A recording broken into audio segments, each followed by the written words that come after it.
Okay, so good morning, good afternoon, welcome everybody.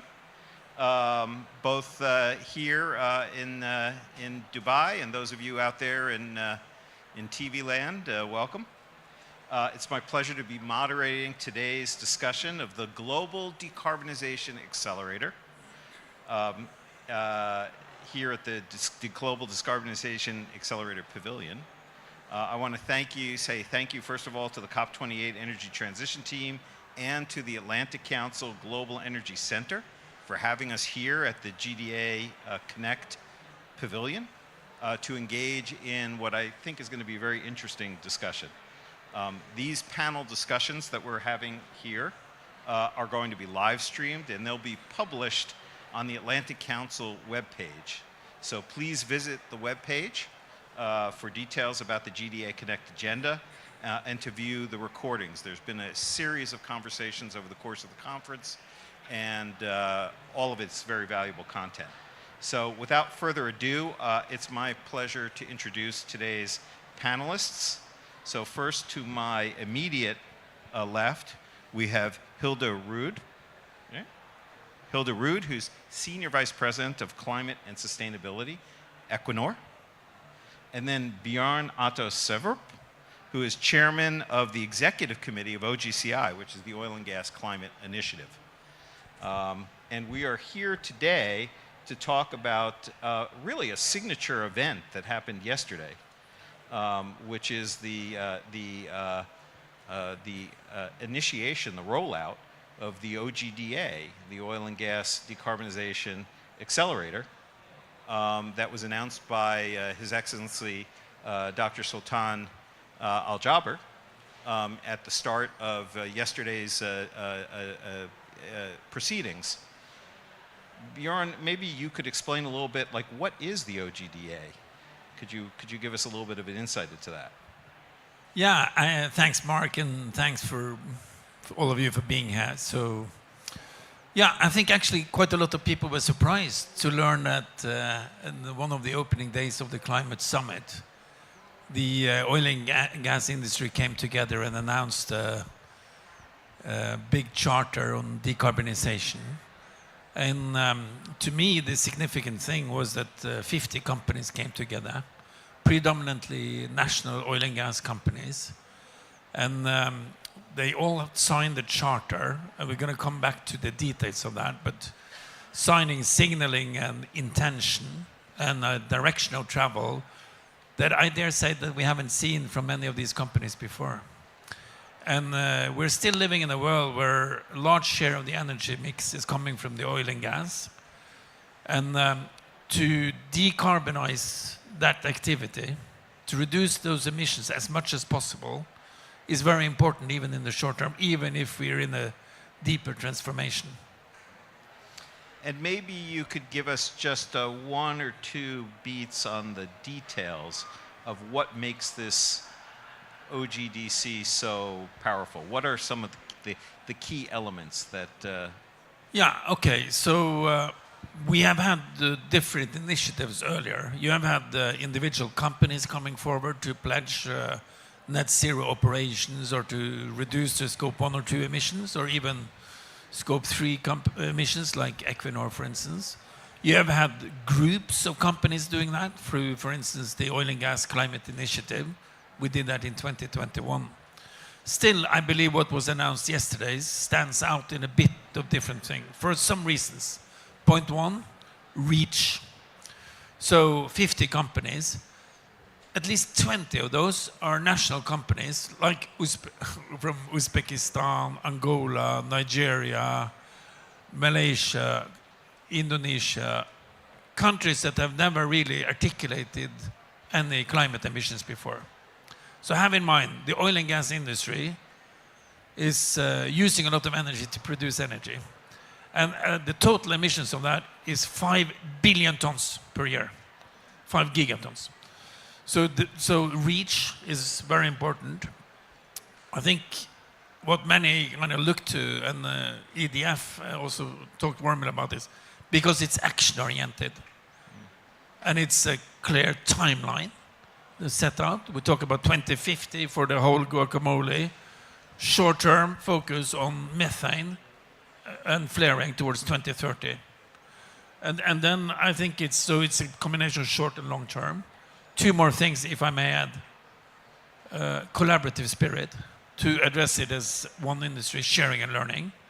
And then finally, and I think it's so important, transparency embedded from the beginning. Each company signing up, commit to share progress on how they are doing. So reach, impact, short, long term, transparency, and this collaborative effort. Those are the things. So Hilda, I want to come to you in a minute, but I want, Björn, I just want to add one follow-up question, which is, for people who pay attention to this space, they're inundated with acronyms, OGCI, OGDC, MGP, and on, OGMP, right? How should we think about this initiative in the constellation of voluntary initiatives that have been launched over these many years?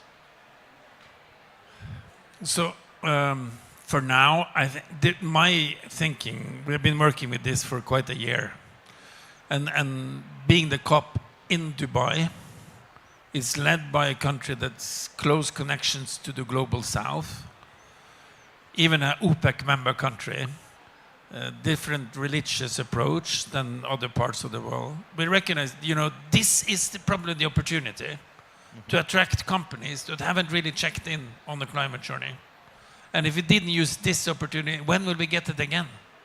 Will it be when we go to Brazil or when we go to Australia or whatever, right? So this was the opportunity. So how the role it will play, I think we come to be seen. Now in the coming months, we need to work out the governance and the deliverables of it. But for sure, I don't think we should look upon it as, what do you call it, the firefly that, that pops up and disappears. It should be with us for a while. So Hilda, Björn just told us that this is an opportunity to bring a universe of companies into a conversation around decarbonization that may be a forum that really hasn't existed before in a substantive way. When I think of Equinor, however, I think about a company that is very far along in its decarbonization journey and its energy transition journey, a company that historically has been a relatively good performer on metrics around decarbonization. So why are you at the table? Why are we at the table? No, it's true that we have an energy transition plan, and we've had many generations of climate roadmaps and been working on this issue for a very long time. But I think it is very important. It is an important initiative, and it is important for us to support this broader initiative. And I think Björn Otto mentioned REACH, and that is maybe the most important thing for us as well. We've seen over the past years a lot of focus also from investors and other stakeholders on relatively small set of international oil and gas companies on setting bolder ambitions and being transparent, etc. But after all, most of the oil and gas production comes from national oil companies, and it's very important that we get on the same page in terms of what we measure, which direction we're moving towards, etc. So that will really help the whole industry, I think. So broadening the bench so that we all share some common direction. We can have different ambition levels within that, but having sort of a common direction and common terminology and framework, I think is very important. And also the transparency aspect of it and the accountability that comes with it. And of course, we are all partners in all our licenses. We are in joint ventures with other companies, and having this joint commitment, I think, will really help also driving emission reductions, for example, in licenses where we are not the operator, but collaborating with others. So I hope that we can contribute both through sharing experience and by being a driving force. We're also supporting the methane work and the methane fund that was launched also financially. So I think now really putting action behind this initiative, it is what will be crucial for going forward. So I want to follow up with you then a little bit on this. Of course, the OGDC talks about companies getting to net zero on scope 1 and scope 2 emissions, right, by 2050, as Bjorn said. And also a very specific set of commitments on methane, and we'll get to that in a minute. What is it that Equinor can bring to the conversation? You now have 50 companies sitting around this table that have committed to these targets. What is it that you expect Equinor will be able to contribute to the collective achievement of these targets? Well, I hope we have some experience that we can share. We have worked on emission cuts over many, many decades, actually, and are recognized, I think, for our leading performance, both on CO2 and methane intensity. And we've done that by working, very rigorously with energy efficiency, on decarbonization plans, and we have some experience on how do you roll that out internally in oil and gas companies. How do you collaborate with other sectors and the supplier industry as well to actually make it happen? And how do you also work with, for example, the CFO area, which is always very important to make things happen in companies. So I think, and we've also got a lot of experience on sort of setting targets and reporting on targets. So I hope that's something we can bring. So operational experience, management experience, maybe helping to build the business case for some of these activities as well. You mentioned the fact that Equinor is actually putting money into a fund. Maybe you could talk a little bit more about that as well.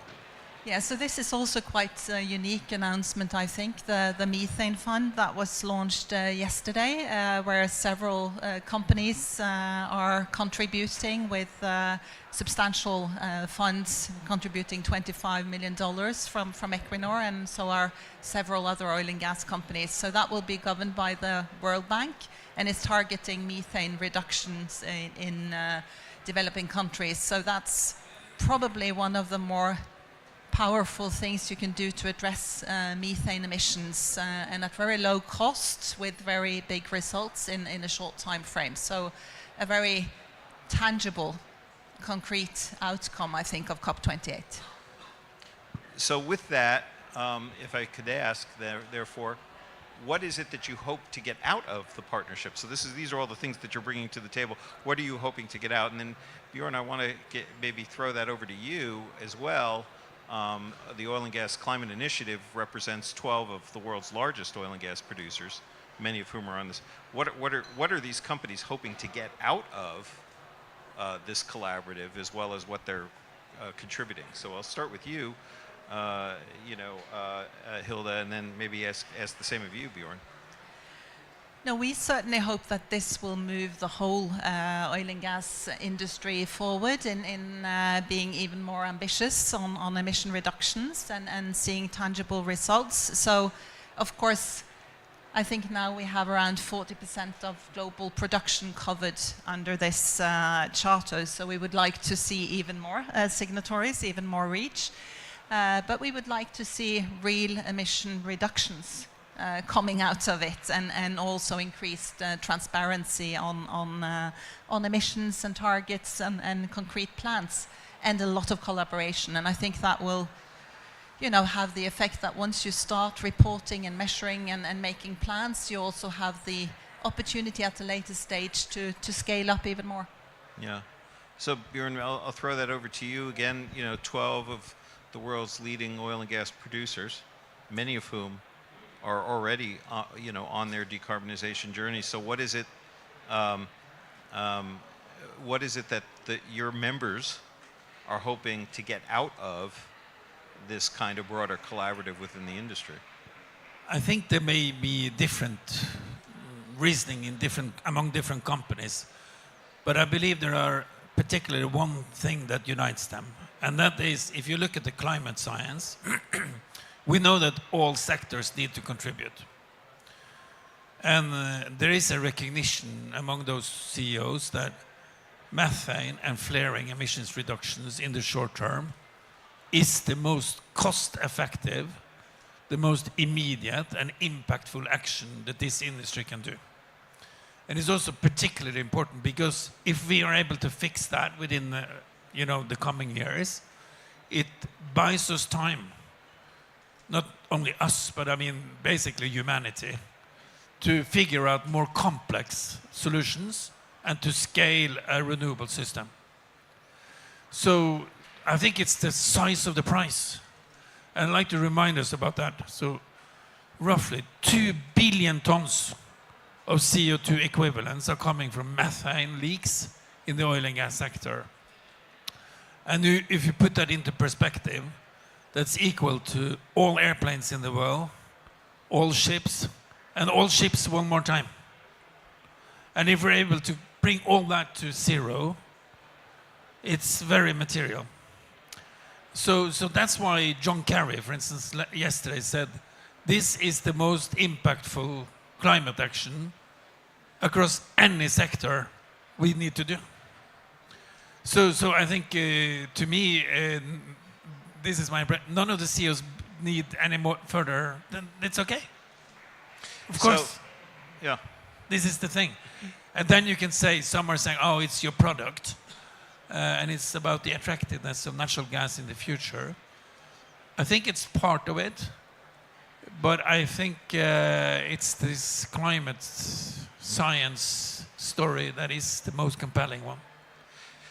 So the methane commitments, if I understand it correctly, within this OGDC initiative are to get to near zero methane emissions by 2030, to end routine flaring by 2030, and then also to commit to a set of reporting that's both internationally recognized and is also sort of verified third-party independent type of reporting.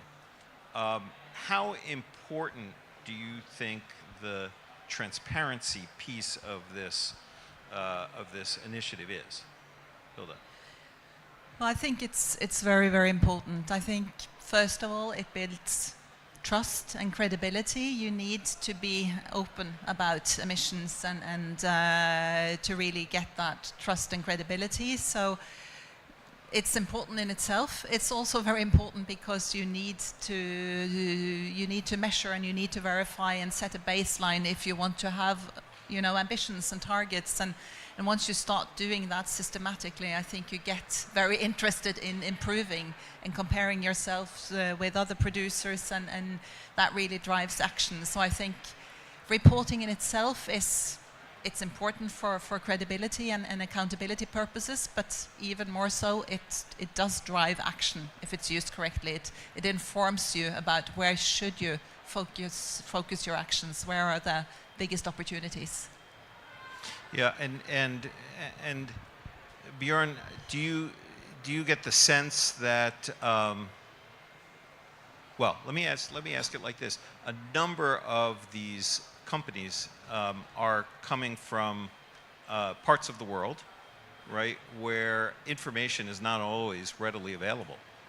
Do you get the sense that the commitment to reporting of emissions was a challenge in terms of recruiting companies to the deal? And do you expect that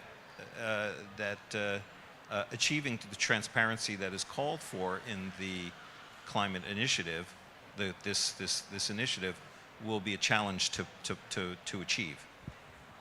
Okay, could I just first, because I do not want to leave the impression that these signatories are esoteric companies, that's living in where internet doesn't really exist. So these are the national state companies of India, Nigeria, Argentina, Brazil, China, Indonesia, Malaysia, Libya even, right?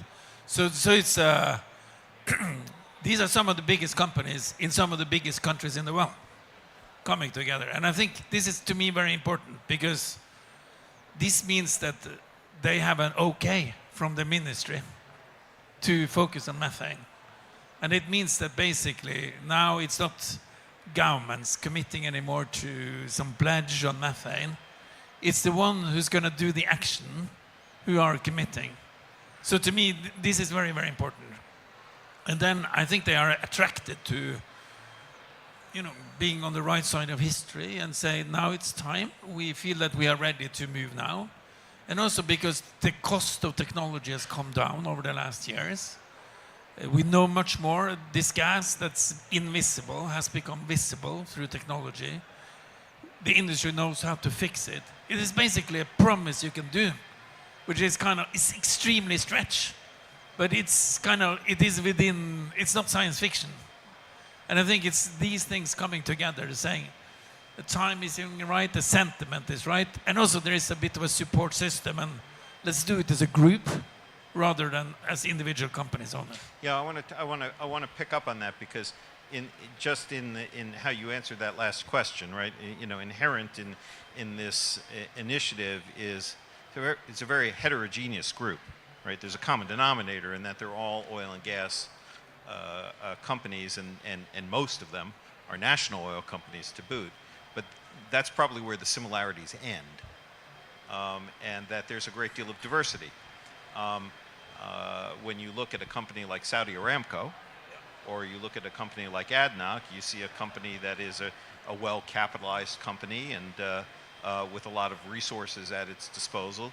I imagine not every company that has signed on to this initiative is as well capitalized, or has access to the same level of technical resources that some of the larger. So recognizing that reality, right?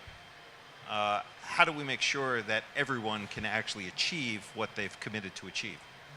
I can make a quick comment, and then you go, Hilde. But so you're right. Everybody's have a different starting points. So Aramco and ADNOC, who's both joined, are in a very good place, as is Equinor. But we have agreed that the near zero is defined. It's not like you know, just decide it yourself. So it's the number that we have earlier agreed about, Mark, as being fairly good, which is 0.2 in the intensity. So that's where we say this is where we should be, which is also what the US government is saying for the IRA. So, and then I think some companies is we're there already, you know, like Equinor and others. Others will have to even start it. They have no clue about where they are today. Really no clue about their methane numbers. I think actually that is also what is unique with this initiative, is that it allows for companies to have both different starting points, but also different routes towards the future, because not all of these companies, well, we all need to reduce our own scope 1 and 2 emissions, but apart from that, what other type of role you want to have in the energy transition can be very different based on your core competence and your role in your country. Some will focus on offshore wind, some will focus on CCS, others might stay primarily in oil and gas, and I think allowing for that diversity is also what is able to bring a lot of companies in. But I think there are already a lot of good initiatives, particularly in the methane space, that we can collaborate with and utilize to actually share experience and build more competence around emission reductions. And that is also where this methane fund comes in. It's one of these vehicles you can use to actually put a bit of money and resources behind the targets and the initiative. But I think there's also a lot of willingness within the sector to share good experience. So I think for us, one of the important aspects of this fund, to our way of thinking, there's really two that I think are important to note, right? One is that this is money that is available primarily, or maybe exclusively, to companies that are from low and middle income countries, right? I think if anyone were to look at again, I don't mean to single them out, but Saudi Aramco or ADNOC, right? You'd see a company that has financial resources to put into this, and is, right? But there are companies that have trouble, I think, accessing capital, particularly for projects that are more marginal. And so having resources available for countries low middle income, a lot of conversation here at COP about just transition. And I look at this as being consistent with that. I think the other thing that's interesting to me about the fund that you're talking about is the money's available, but to companies that have an actual reduction strategy that they're pursuing. Right? So this is not about doing boutique projects or doing demonstration projects. This is really about a companies doing their homework, developing a strategy to get to that 0.2 number, Bjornado, that you talked about, and then what kind of financing is needed to enable them to implement their strategy. Would you agree that that's an important aspect of this? I think that's very important, and of course the governance of the fund as well, and using established mechanisms and institutions like the World Bank. But I do think that, like you say, it is important that it is directed towards low and middle income countries, and you do need a plan. It's not money that you will get for free without some sort of commitment. Also, of course, on the follow-up and reporting side. So I do hope there will be a lot of really solid applications for that fund, because now there is funds available, and you really need to find those good projects, and that the money can be deployed as fast as possible. So in the case of Equinor and in the case of the OGCI member companies, there's a lot of hard-learned experience with management practices and technologies that are capable of reducing methane emissions. How do you both see this experience getting into the hands of national oil companies who are maybe approaching this issue for the first time? Can I say I think there's been nothing less than a revolution in technologies related to detection of methane leaks in particular over the last years. So satellites, airplanes, drones. The other day I was with Equinor, robots on sniffers, very cool stuff. And we've just seen the beginning of this. And then add to digitalization, overall energy efficiency, interplay between renewables and heavy machinery. This industry is decarbonizing at a very high speed now. Numbers are coming down. Methane emissions 50% down in 5 years. CO2 intensity coming down across the board. Of course, the good thing is that this technology is getting cheaper the more who's using it and the more development. So, and it's more easy to deploy elsewhere. And also this industry has, some of the companies are working across the world. So the service companies in supporting Exxon is also the one supporting, let's say, Nigeria or, so there is a learning mechanism in the industry. So I'm quite optimistic on that, not only on methane, but overall carbon management, actually. If I can add to that, I think also on the CO2 side, we've seen, of course, technology is that can take us far, and we will get a lot of help there. But you need to couple that with incentives for management and for people working on the assets to actually work on energy efficiency more in the day-to-day operations. And there are a lot of things you can do there, but it's often about management attention as well, and I think having targets and a plan in place will help companies get that attention to also do some of these measures might not be very costly or very hard to do, but it's more about awareness. So yeah, that's a very good point, and I want to hit on that, because oftentimes when we talk about particularly the methane issue, people want to gravitate immediately to what projects you're going to do, and what infrastructure you're going to build to capture the methane and make sure that it doesn't get into the atmosphere.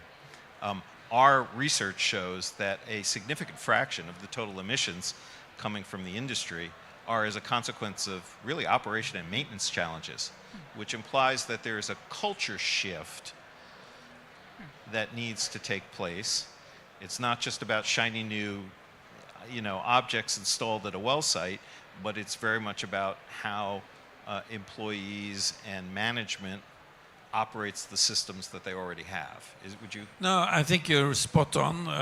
There are technical parts to this problem, and that's also operational. And then there is what I will call attitude challenges. And I think we have recognized that. So that's why we launched an initiative 2 years ago. We call it Aiming for Zero Methane Emissions Initiative. And the one purpose of that was basically say, well, incremental improvement in this space doesn't do anymore. We need to think differently and say, why don't we start thinking around methane or CO2 even, but methane in this respect, like the way we do with oil spills or safety. And that is a mindset of zero tolerance. So not saying that there are no oil spills or no safety incidents, but the fundamental thing with that mindset is that the organization believes that virtually all incidents can and should be avoided. And why don't we apply that mindset also on methane?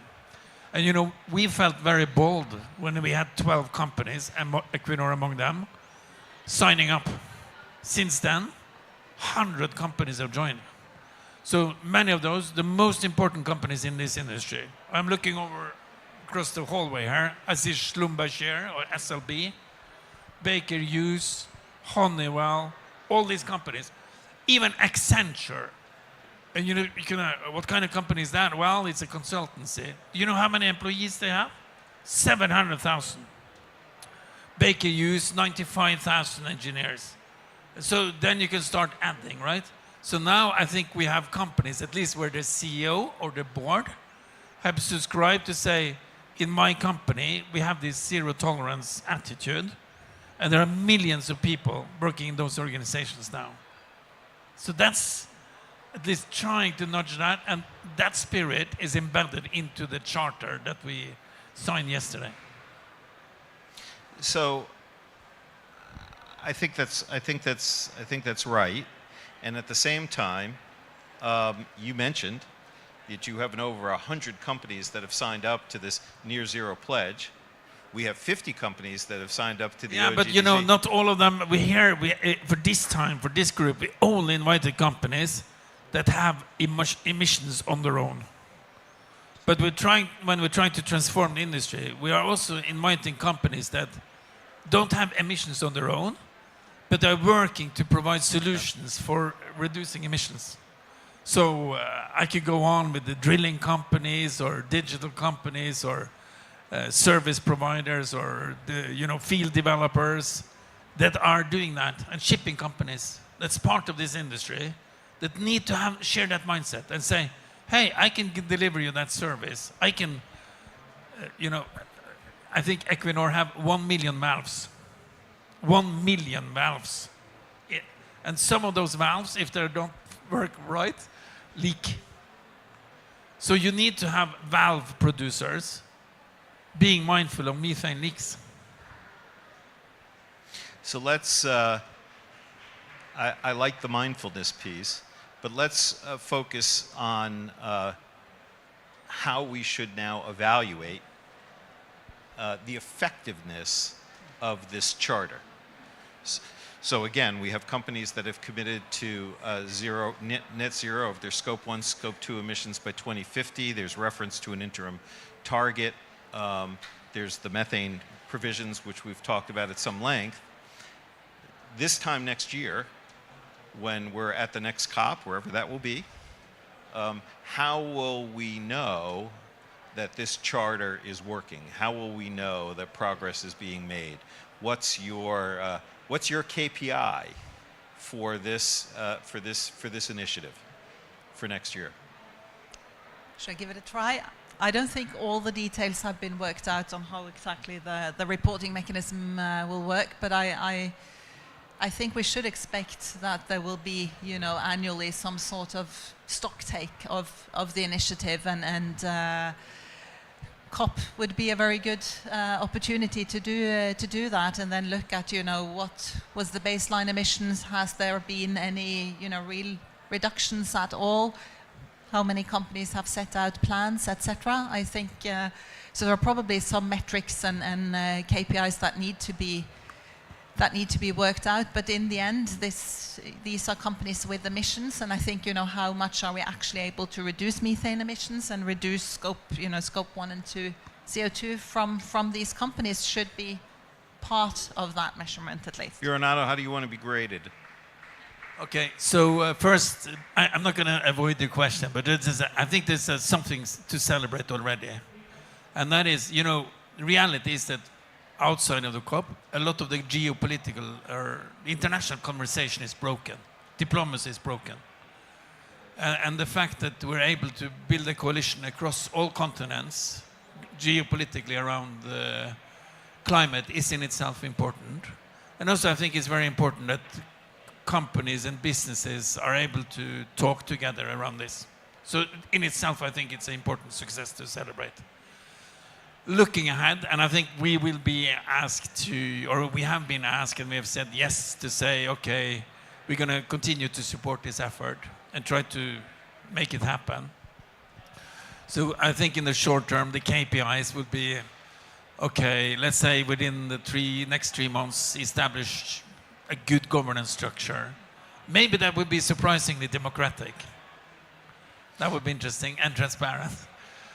I think we need to sort out the deliverables, and one of the important deliverables for me will be, are we able to create a platform for sharing of expertise and knowledge that these companies would need to get started? The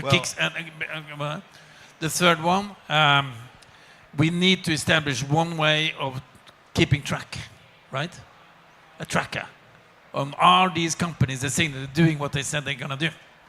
And then the final thing, I think we should be ambitious and say, next year, there shouldn't be 50 signatories. There should be many more. Well, I think that's a wonderful goal. I will say that one of the things that also happened in the course of the last couple of days is ourselves, Environmental Defense Fund, and the International Energy Agency, and UNEP's International Methane Emissions Observatory, with the help of Bloomberg Philanthropy, will be standing up a methane assurance project. So we will look forward to the progress you make and the emissions that you will report, but we will be there to independently work to verify that, in fact, the progress that is possible with this initiative will be achieved. And again, I just want to emphasize, when you talked about point 2, I don't know that many people understood the significance of that. We think, based on the work that we have done to date, that industry emissions on average are somewhere on the order of 2 or 3% at least. And so to hit a point 2 is, you know, on average about a 90% reduction. So the methane emission reduction potential here is enormous. But of course, you know, good intentions, nice speeches don't get the job done. And so I think it is incredibly important that we take some of the very same technologies that you will be using to diagnose where to make reductions within industry are some of the very same technologies that we will be using to grade your performance. Yeah, I love that, Mark, and I think so. I think you encourage you to continue to catch companies doing it wrongly, but also catch them doing something right. And celebrate that. I think it's important. And then for me, it's important to say one thing, and that is, it's the companies who have signed this commitment or charter. And they are the ones who will be accountable for the implementation of it. So there is not going to be a charter or a body to hide behind. It's the opposite. No, and let me just say, in the same way, right, that when you go to university and you get graded, It is maybe an incentive to study a little harder and work a little harder, but it also is the opportunity to reap the rewards, right, of that hard work. So I don't think that any company should be necessarily afraid of oversight, because in fact oversight becomes the way in which you substantiate good progress. And you only have something to fear if you're not making good progress, yeah? I think we expect nothing less than that we are scrutinized and followed up on actions. So, so maybe with that moment of both clarity and consensus, I'd like to thank everyone for joining us for this conversation today. And I hope that we have an opportunity to come together next year, right? And let's see how well we've done.